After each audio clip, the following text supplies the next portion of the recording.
Hello guys, uyu munsi reka tugaruke kuri ya point yacu, kuri ya focus yacu yo muri Middle East. None turaza kwifashisha icyo twita game theory. Game theory ni iki? Game theory ni theory ishingiye ku ba players babiri cyangwa se barenze babiri. Topic izwi cyane n'abantu benshi, si twenda abantu baba economist cyangwa se bigize na introduction cyangwa se na basics kuri economy cyangwa se ku bukungu, bazi iyo bita prison cyangwa se prison dilemma cyangwa se prison dilemma. Ni ukuvuga iki rero?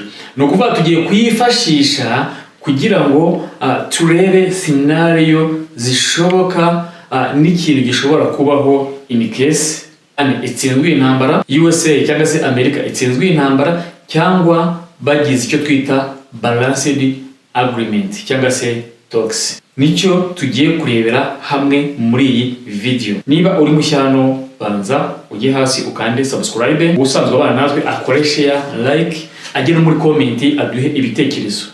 Ni ukuvuga iki?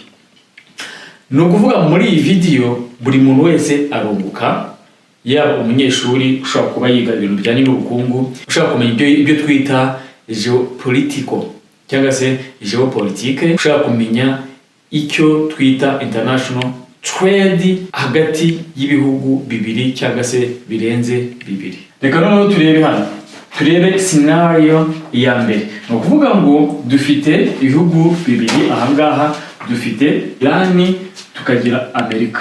Noneho reka tuvuge ko Iran itsinze cyangwa se Amerika irozinze cyangwa se itsinzwe, cyangwa se tuze kuvuga ngo ese baramutse bumvikanye bakagira uko bumvikana, niki buri muntu wese utuye kuri isi niki yakunguka undi niki yahomba. Reka turebe ngo twibaze ngo abanyamerika baramutse bagize gute, baruzinze byagenda bite? Ni ukuvuga ngo nkuko nayo babwiye Amerika iyi ntambara niko kubaho kwayo. Ni ukuvuga ngo ntabwo uvuga ngo ni uko kubaho kwayo wenda mu buryo muri physique cyangwa se mu buryo bugaragara. Ni ukuvuga mu buryo bw'imbaraga. Ni ukuvuga ngo iyi ntambara irimo Amerika irarwana kugira ngo idatakaza ikuzo mu isi cyangwa se ikabura influence yayo yo kuyobora isi. Noneho turebe iramutse ihombye cyangwa se itsinzwe muri iyi ntambara byagenda gute? Ni ukuvuga ngo Iran yahita izamura imbaraga n'ijwi ryayo. Kuvuga ngo ubundi turebe Amerika kubera iki yaje muri iyi ntambara. Ikihutaga yari iri bukore ni uguhita ikuraho ubutegetsi bwa Iran. Iraza irakubita, irangije isanga Iran ni ikimaze igihe kinini yubaka, yarayiteguye, ni n'ibintu ni ukuvuga ngo kuba umunyembaraga cyangwa se kuba umuntu wo hejuru apfuye ntabwo biri bwite bikuraho systeme yose. Bararwana birangije kugeza uyu munsi intambara twavuga ko ikirimo, nubwo bumvikanye ku gahenge tutazi ngo ndakararangiye cyangwa ariko ubona ko presiyo hagati y'ibyo bihugu ihora izamuka umunsi ku munsi, bafite ibyo bashinjanye. None ukuvuga ngo Iran iramutse itsinze, ubwo ni ukuvuga ngo niba yatsinze Amerika yabagize gute, yaba yatsinzwe. Ni ukuvuga iyo guverinoma Amerika yashaka gukuraho ntabwo yaba ikivuyeho. Noneho urabizi ko Iran yavuze ko mu bintu byose ishaka harimo no kuba Strait of Hormuz ari igomba kuyikontorora, ikagishyiraho n'imisoro ndetse ku mato cyangwa se ku bicuruzwa byose binyura kuri uriya muhora wa Hormuz. Noneho ni ukuvuga ngo intambara kuri Amerika yahita iba cyangwa se yayikostinga ikintu kinini cyane. Reka turebe. Ni ukuvuga nkuko nayo babwiye mu 1997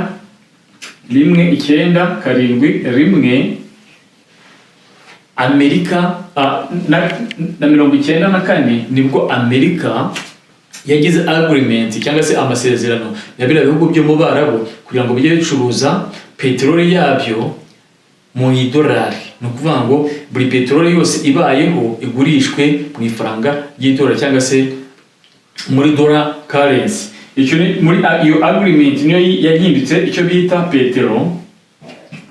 petrodora. Iyi petrodora niyo yahaye abanyamerika ubudahangarwa. Ibi ngibi twayibonyemo mu mavideo menshi, numva umuntu ukurikira amavideo yacu akayumva, nubwo wenda rimwe na rimwe basaba kugira ngo ukoreshe nyine uba wakoresha ubwenge kugira ngo ubashe kubyumva, ariko iyi petrodora niyo yahaye abanyamerika ubudahangarwa. Kubera iki? Kubera ko ifaranga ryose, ni ukuvuga buri muntu wese utuye mu isi, peteroli kubera ko aricyo gikoreshwa yaba mu nganda, yaba muri transport, yaba muri zi plastique, buri kintu cyose gikenewe muri iyi si, nta muntu n'umwe utari bukeneremo ibikomoka kuri peteroli. Niba urakeneye ibikomoka kuri peteroli rero urahita ukenera idolari. Nukenera idolari, biraha abanyamerika ubudahangarwa bwo guprintinga ibidolari byinshi cyane banyagize mu bantu. Ari nayo mpamvu abantu benshi bajya bibaza ngo kubera iki Amerika igira deficit kandi ariyo ikize cyane ku isi, ko kigira ni ukuvuga ngo yo iprintinga ibifaranga byinshi. Noneho hagakurikira icyo twita petrodora cycling.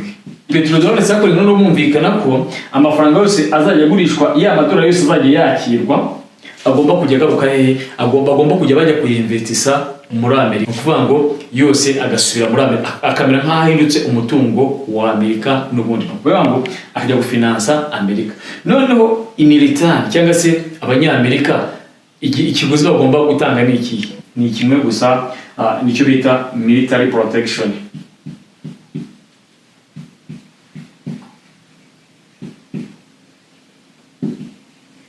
Nukuvuga ngo ariyo mpamvu ubona abanyamerika bazanye bafite beza gisirikare nyinshi hariya mu Barabu, cyane cyane hariya muri Middle East. Nukuvuga ngo bituruka kuri agreement y'i petrodora.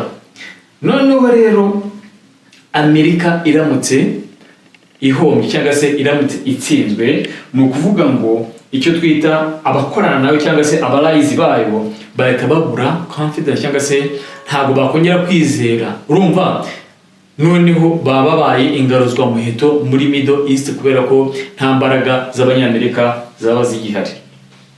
Noneho reka turebe ya Strait of Hormuz byagenda gute. Murabizi ko ni umuyoboro unyuramo 20% bya peteroli nicyo twita LNG. Ni ukuvuga ngo nacyo kivamo nicyo bashongesha bagakuramo za gaze n'ibindi bintu bitandukanye. Haca 20% ya peteroli yose ikoreshwa mu isi. Nukuvuga niyo inyura hariya.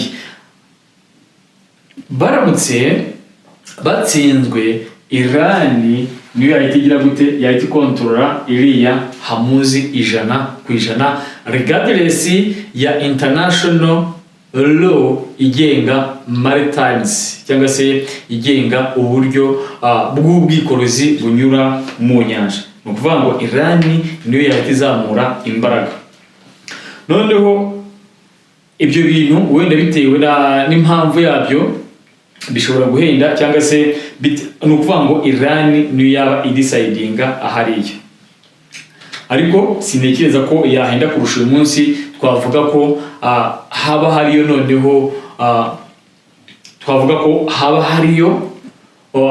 hariyo amakimbirane, kandi noneho tuvuga ko uriya muyoboro udafunguye. Kuvuga ngo iyo twarabibonye ko niba harimo ikibazo, hatarimo security yisanzuye cyangwa se harimo umuntu ushobora kudomina ikintu, tuvuge nka Irani ishatse kwihimura ku bantu batuye isi, ishobora guhita izamura ibiciro. Yamara kuzamura ibiciro kuko 20% ni nyinshi, hazamurwa ibiciro, noneho n'ama insurance muri transport nyine ahita ahindura. Ibyo ngibyo urumva ni ibintu biri logique. Kuvuga ngo iyo ahantu hari ibyago byinshi, kugira ngo insurance emere kwasira ikintu cyose kizanyura aho ngaho, insurance izamura nayo cost yo kugira ngo yasire cya kintu. Noneho ibyo ngibyo bigahita bikora overall effects, aho ibiciro by'ibikomoka ku biribwa bizamuka, mbese buri kantu kose kakagira gute kakazamuka, yaba ubwikorozi bwo mu kirere, yaba ubwo mu mazi. Ni ukuvuga ngo buri kantu kose gafite aho gahuriye na peteroli. Urumva no kuvuga ngo na production ihita gute, ihita ihura n'ibibazo. Ni ukuvuga icyo gihe ntago ari impuza, ntago aba ari ku muntu umwe, wenda ngo kuri Afurika, yaba Europe, yaba Aziya, yaba Afurika, twese duhura n'ibibazo biturutse kuri iki, kuri iyi Strait of Hormuz. Ni ukuvuga noneho Amerika yahura n'ibihe bibazo. Urabyumva ko urumva ko finance ya Amerika ibona yaba imeze nkaho igabanutse kubera ko yabibuze control muri Middle East, kandi niho hari akaboko kayo k'ubukungu. Ni ukuvuga ngo icyo gihe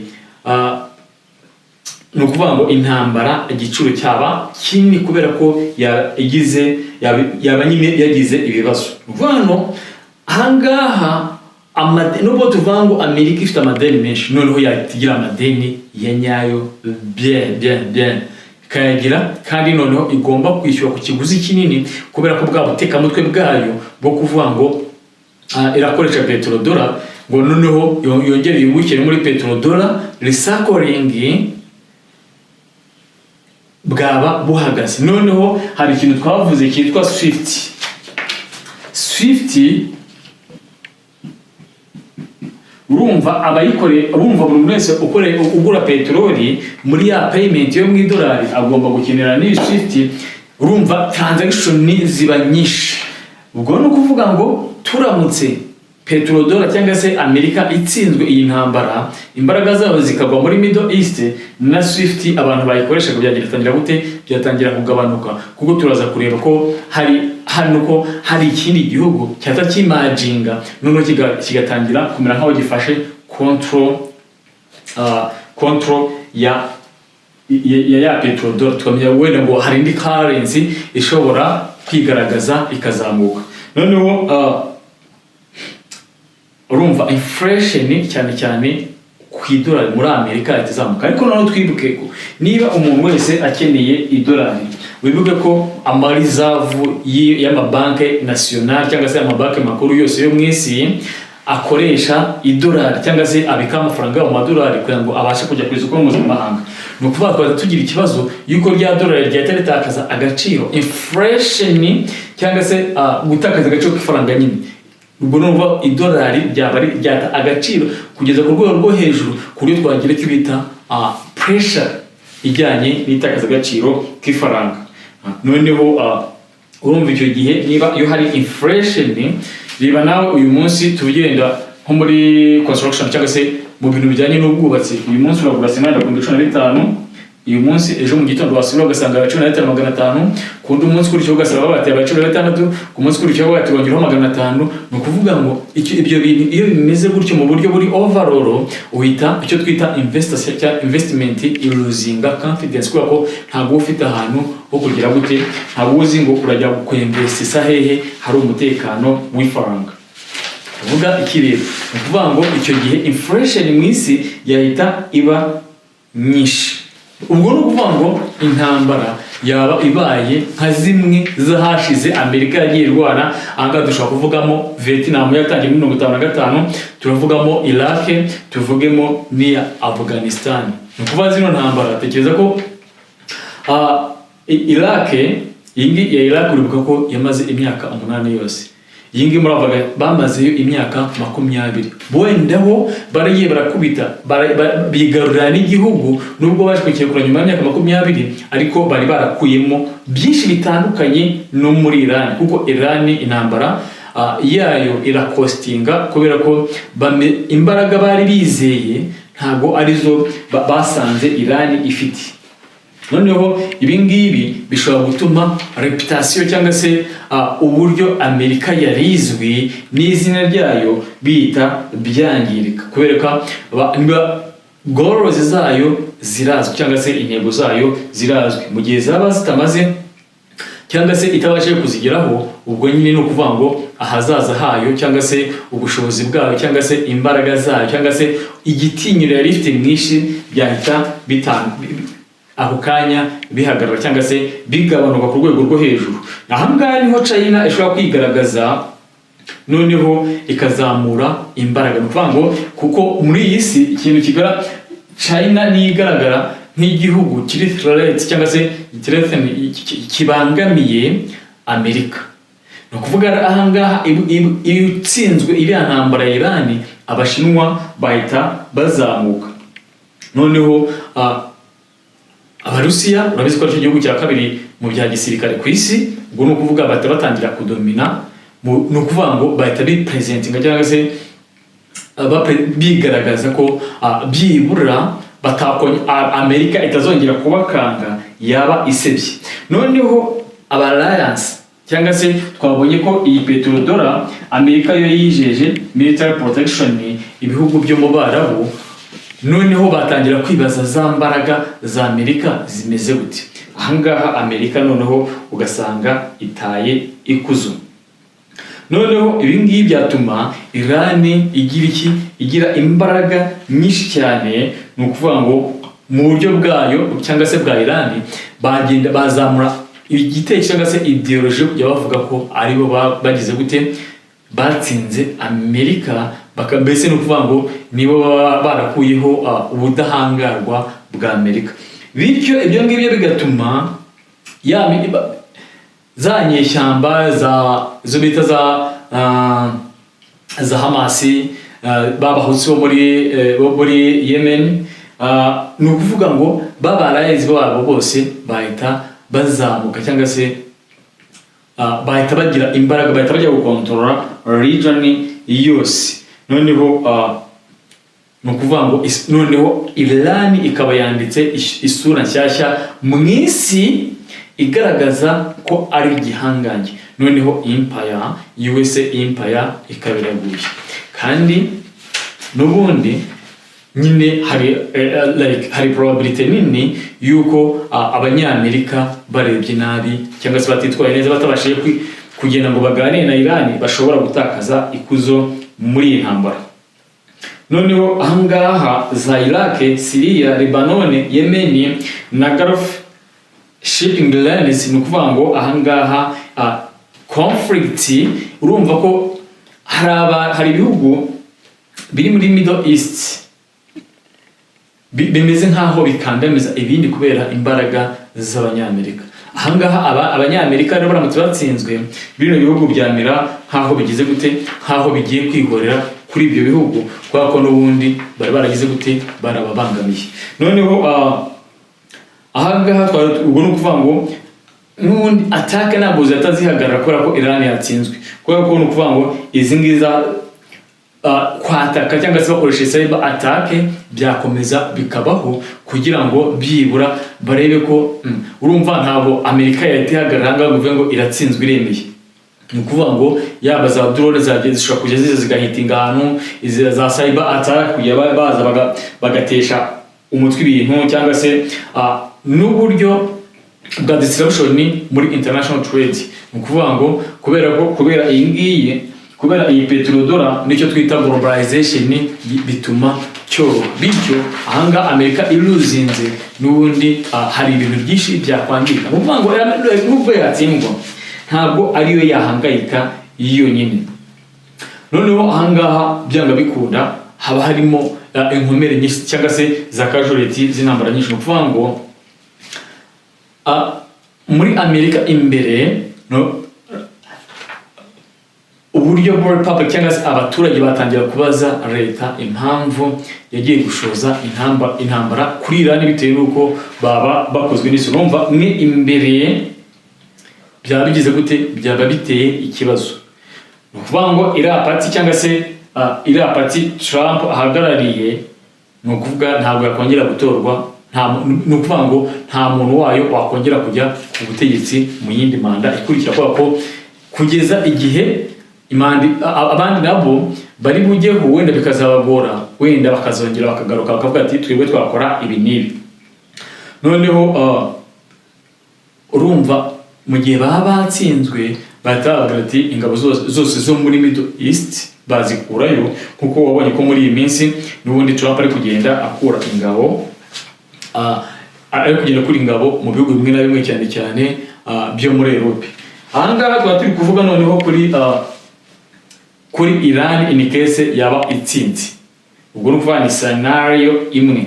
Reka tuyo noneho Iran iramutse ariyo itsinzwe Amerika igatsinda, ni ukuvuga ngo ahangaha uko byagenda kose Iran yo yahita iba weak cyane, kugeza simamye ko byahita bimera nka kuriya kwa Gaddafi byagenze, muri Iraq byagenze, muri Syria byagenze. Ni ukuvuga hahita haza irindi tsinda ni ukuvuga rishyigikiwe n'Abanyamerika, akaba ari ryo riyobora igihugu. Noneho urumva iryo tsinda, wenda tuvuge niba bavuga ngo ntabwo bashaka ko Iran igira ikora imisire iyi ngiyi misire ya kirimbuzi, ni ukuvuga ngo na facilities zose zatazigira gute, zatazisenywa kubera ko icyo gihe Amerika niyo yabigize gute, niyo yaba iyobora. Noneho ya system yose ikangirika, ni ukuvuga ngo economy yabo yakwangirika. Noneho ya regime iriho ya Khamenei yashingiye kuri Khamenei, ni ukuvuga yose yabigize gute, yaba isenyutse burundu. Ni ukuvuga ngo Iran yabigiye kuba igihugu gishyashya nkuko tubona Libya y'uyu munsi imeze. Noneho urumva kubera ko ubukungu bwahita busubira inyuma, infrastructures zahita zisubira inyuma, noneho ni ukuvuga ngo n'amashanyarazi cyangwa se n'ibikomo bya ibintu bishingiye kuri energy byose bigasubira inyuma, kuko ubukungu bwabo bwaba buri kuyoborwa n'Abanyamerika. Ibintu byinshi ni ukuvuga ngo byakwangirika, inganda. Urumva kandi ahangaha Amerika iramutse ariyo itsinze, ni ukuvuga ngo Ubushinwa bwaba butsinzwe, nayo amakontrakt bafitanye yose nayo yaba ataye agaciro. Ni ukuvuga ngo Amerika iramutse itsinze muri iyi ntambara, ubwo ni ukuvuga ngo Iran yari itsinzwe, ni ukuvuga ngo Iran kubaho kwayo kwaba kugeraniwe, ni ukuvuga mbese yaba isenyutse, twajya kumva Iran tugahita tuyibona nk'uko za Libya zimeze uyu munsi. Noneho ahangaha urumva ubutegetsi bwahita buhinduka imbere mu gihugu, urumva byaba ari ibibazo gusa, nk'uko n'ubundi nyine turi kwifashisha cyangwa se turi gutanga urugero rwa Libya uko imeze uyu munsi. Iran yo ishobora kujya inyuma yabo, kubera ko muri kariya gace, muri iriya zone wenda na Libya ntabwo nyine nabifite izindi ntuza. Abandi banzi b'Abanyafurika, abanzi ba Libya ni bamwe gusa, ni nabo bakuyeho ubutegetsi bwayo. Ariko Iran yo urumva hariya muri bihugu byo hagati, byo mu burasirazuba bwo hagati bw'isi, ni ukuvuga byose harimo za Qatar, biriya bihugu byose Iran yagiye irasaho, noneho byahita bigarukana ku buryo noneho hariya haba conflict idasanzwe. Ni ukuvuga ngo tukareba nk'uko twabivugaga, reba Iran cyangwa se Iraq uko yabaye muri nyuma ya 2003, urebe Libya nyuma ya 2011 uko yahindutse. Ni ukuvuga ngo icyo gihe twabona Iran mbese itagira formule, noneho ya influence yose yari ifite mu gihugu. Twavuga za regional allies cyangwa se bantu bakorana bo muri region zira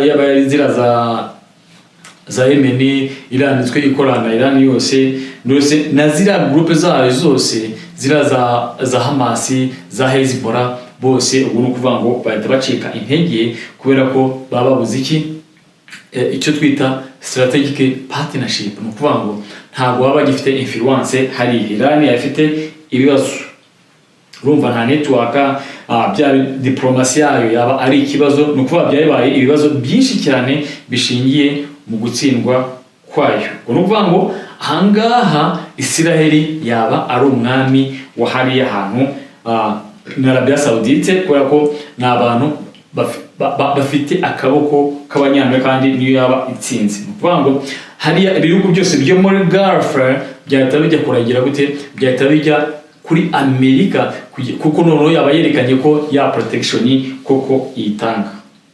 Noneho ahangaha bakavuga ngo ariko ntabwo biri 100% niba ubwo no kuvuga ngo Amerika ishobora gusubizaho iriya Hamas igakora nkuko yakoraga cyangwa se ikayigira ikabikora ko muri Venezuela bakajya bajya kuvoma petroli noneho bahita bayuruza indege bajyana n'ubundi ugasanga ine petroli ikomeje gwenda, ariko kugira ngo hagomeze habeho influence hariya ho bitarwa muri Venezuela kubera ko niba aronye 20% ya petroli bivuze ko twaba dushaka ko ino petrodora ikomeza ikagira gute ikabaho. Niba ari ukomeza ikabaho rero ira Straits of Hormuz yaba opened 100% noneho ikoperatinga kugira ngo dukomeze idolari ryacu bikomeze rigire influence ile heavy.